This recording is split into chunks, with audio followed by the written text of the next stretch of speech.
In this video, we're going to guide you on the journey to 1,000 YouTube subscribers, but in order to do that, I need your help. So before the end of the intro, answer this question in the comments below. Why do you want 1,000 subscribers?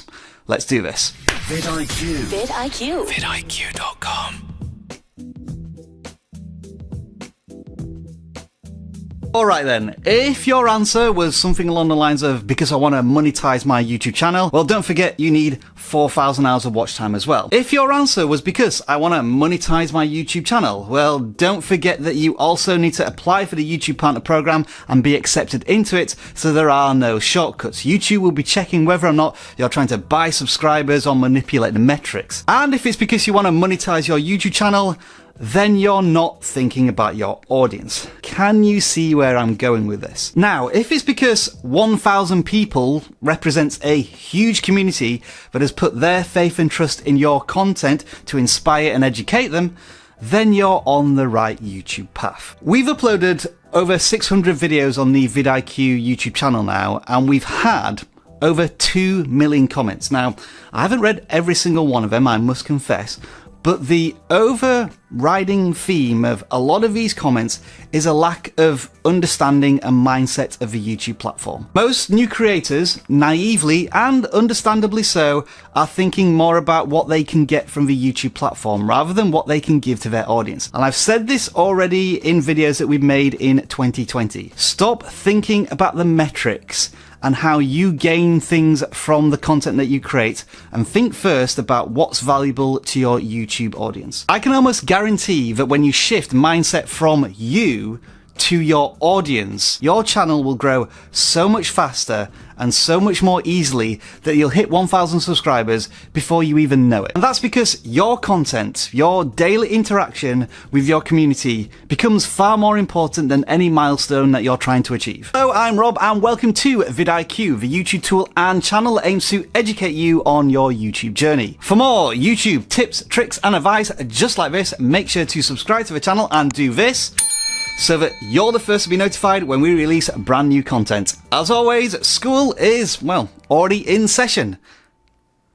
Stop asking whether file names matter in SEO. It never has done and it never will do. It's a myth. Now, while I did say that milestones aren't necessarily that important, especially to your audience at this stage, they probably still do rattle around in the back of your head. So let's touch on this to help with your mental welfare. Getting to 100 subscribers is one of the hardest things you will do on the YouTube platform. We know, we were there to help guide you through it. And if you weren't there, then there's a video over here that you should definitely watch. Now, let's say theoretically that it took you 3 months to get 100 subscribers, and then your next target is 1,000 subscribers. That might be a bit of a stretch, but at the same time, it's not going to take 30 months to get to 1,000 subscribers, because like with any YouTube channel, you will be gaining momentum. So what you want to try and continue to have is incremental increases in milestones. So going from 100 subscribers to maybe 250 subscribers, then maybe 500 subscribers, 750 subscribers, all the way up to 1,000 subscribers. As long as you're aware of a reachable goal somewhere in the distance and you keep track of your incremental steps towards that milestone, whether it be 2 or 3 subscribers a day or 10 or 20 subscribers a week, that will nourish you as you nourish your audience with value from your content. Now, if in the background you want to track these incremental milestones up to 1,000 subscribers, vidIQ has the free tool for you. On most YouTube pages, you'll see a cluster of YouTube tools from vidIQ. Click on the achievements one and it will give you all sorts of stats, but there is specifically one for subscribers, and when you click on it, that generates a certificate and you can share that success with your audience on any of your social media platforms. If you have over 100 subscribers and you're working towards 1,000 subscribers, for the typical channel, you've probably done a few dozen videos and you have some experience and an understanding generally of what your audience likes on your channel. So it's now time to solidify your value proposition. What does that mean? Let me put it very simply. Describe your channel in 5 seconds or less in a catchy, memorable fashion. For example, our value proposition could be YouTube Growth Channel, but in order to make it catchy and memorable, what do we say our channel is about? Educating your YouTube journey. Now let me give you a couple more made up examples. Fortnite gaming channel. There are literally hundreds of thousands of these on YouTube already. So how do you describe your channel in a catchy, memorable way if you're a Fortnite gameplay channel? Well, it could be something along the lines of this. Because headshots are better at 347 frames per second. That could mean that your channel is all about how to improve the gameplay performance of Fortnite or any other first-person shooter game. It gives your channel more focus, your audience knows exactly what your channel is about, and it's memorable. What about this one? European travel vlog. Nah, it's too generic, we've heard it all before. Let's try this. Euro penniless travelling nomad. Alright, it's not my best effort, but I came up with it in 5 seconds. That defines your channel as content all about an individual going around countries of Europe, most likely on an extreme budget. And what type of content is that going to appeal to in terms of a target audience? Young students. So you've sold your channel to your audience, not explicitly and functionally, but through a catchy, memorable value proposition. Now, this can change over time. There is nothing wrong with that. But if your channel has a core theme, you always know the value that you're trying to deliver to your audience, and your audience, whether they be new visitors or regular subscribers, will always know what to expect from your content. So yeah, in short, I want to see some of your channel value propositions in the comments below. When it comes to starting and building a YouTube channel, I always say that nothing beats experience. So hopefully by now you should have some videos out on a platform and you've got some views and some subscribers. So what you've gained from that is social proof. You will have certain videos that are performed better than others.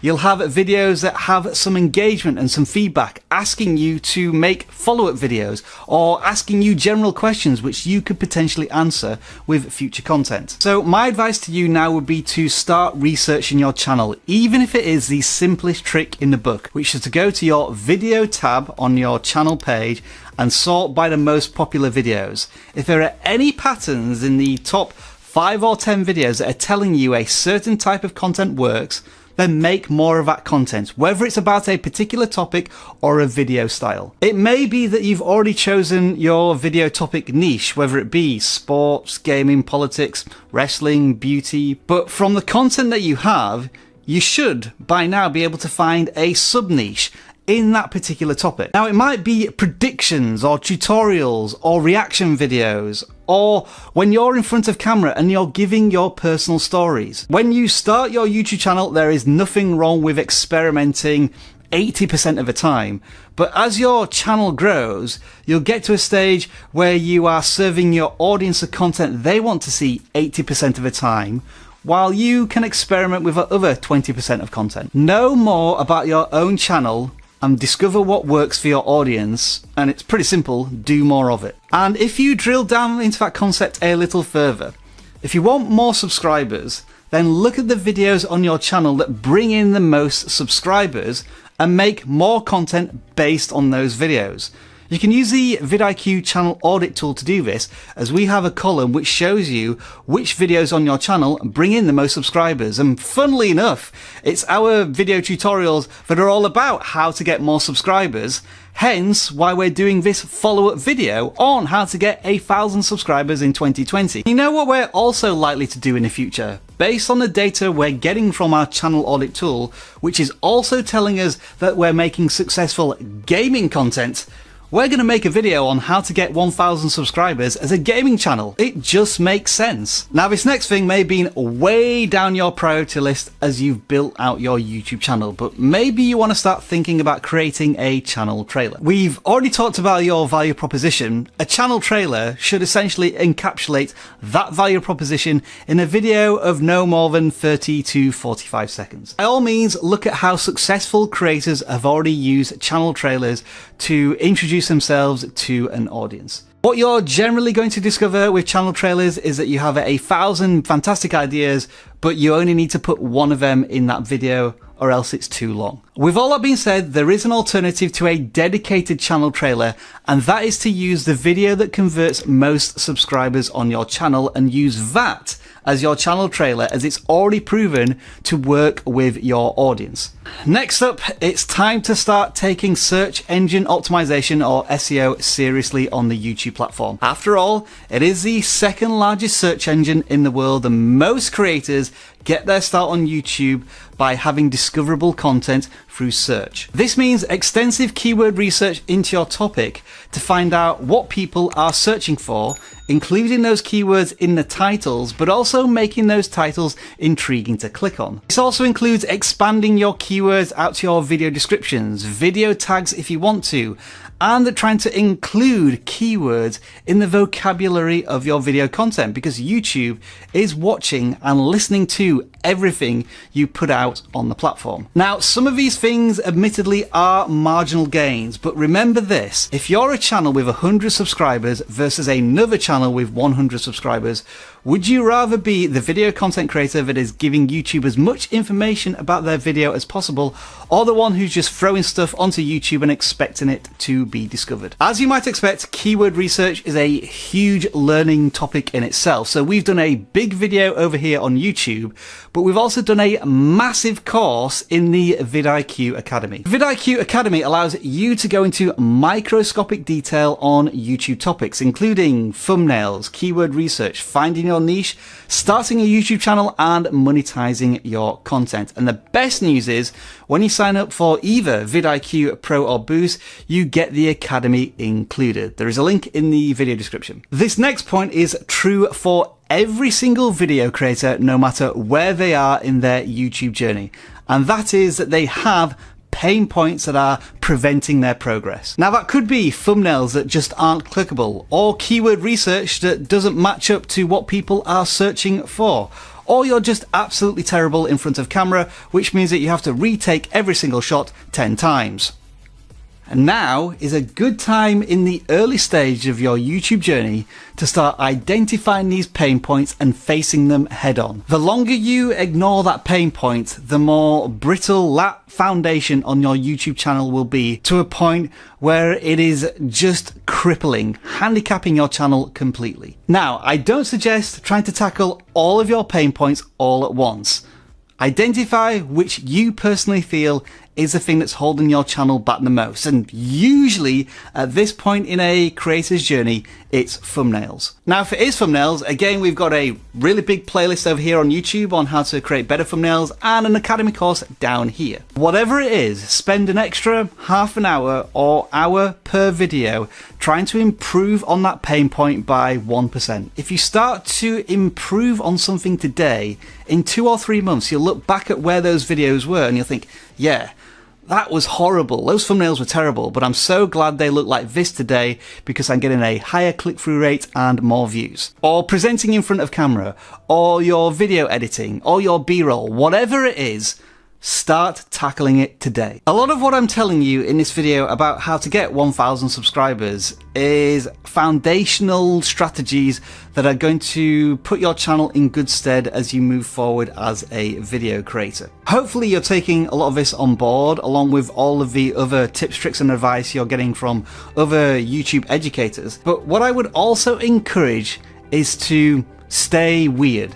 Do things that you wouldn't expect to normally do. 80% of the time you are wanting to deliver content to your audience and create thumbnails that are consistent. But there's nothing wrong with experimentation, because if you don't test new things, you'll never know if you discover a brand new niche or a certain thumbnail that defies all logic but really appeals to a certain demographic who want to click on it because it's different to anything else on YouTube. I'm going to put it like this, and a lot of vidIQ regulars may be annoyed with this.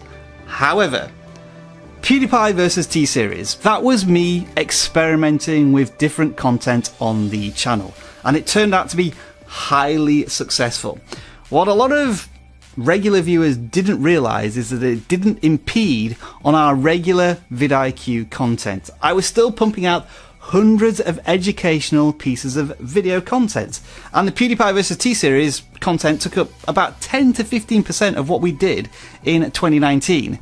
But at the same time, those videos brought in millions of views and tens of thousands of subscribers, many who have stuck around to now watch this type of content to grow their channels. Had I stayed strictly within the educational content that we provide here at vidIQ, we may not have reached 450,000 subscribers and 30 million views in the last year. Now that the PewDiePie vs T-Series story has come to an end, what have we come back to? Our core value proposition, educating you on your YouTube journey. It's just that 20% of the time I like to entertain you on your YouTube journey. Now, because of something called audience retention, not everybody who started this video is still watching right now. But for those of you who are 15 minutes into this content, thank you very much for watching. I value your time, and because you're watching the entire video, I hope you're getting the whole value from this content that you're going to use on your channel to help you get to 1,000 subscribers. You are the core members of this community, the brothers and sisters of the vidIQ family. And you will have those same people who are not just subscribers, but super fans. Those who already care deeply not only about your content, but about you as a video creator, and they want to see you succeed. Which is why you should engage with your community as much as you can in your videos. That's why at the beginning of this video I wanted to engage you all by asking a question which you have answered. And for the first couple of hours of this video's life, we will be responding to as many of those comments as we can. It's why I put a voting poll in a recent video asking you whether or not I should keep this beard. And the results have been a resounding yes. So that's exactly what I'm going to do, because I care about how you feel. And it's why, for the rest of this video, I'm going to shout out all of these people who just commented on the vidIQ channel. We always appreciate the engagement, and that's what you should do with your community. Grazik, Taj Musically, Voltage Ace, Changing Stranger, West of Gaming, 007 The Masked Gamer, Gaming with Morris, By Tatters, The Dreamcast, Zuzu.com, N Lamin D, Kian TV, Tutorial Life Studio, Kenjing TV, The Handsome Life, Parosun. Thank you, and thank all of you for watching. Enjoy the rest of your video making day.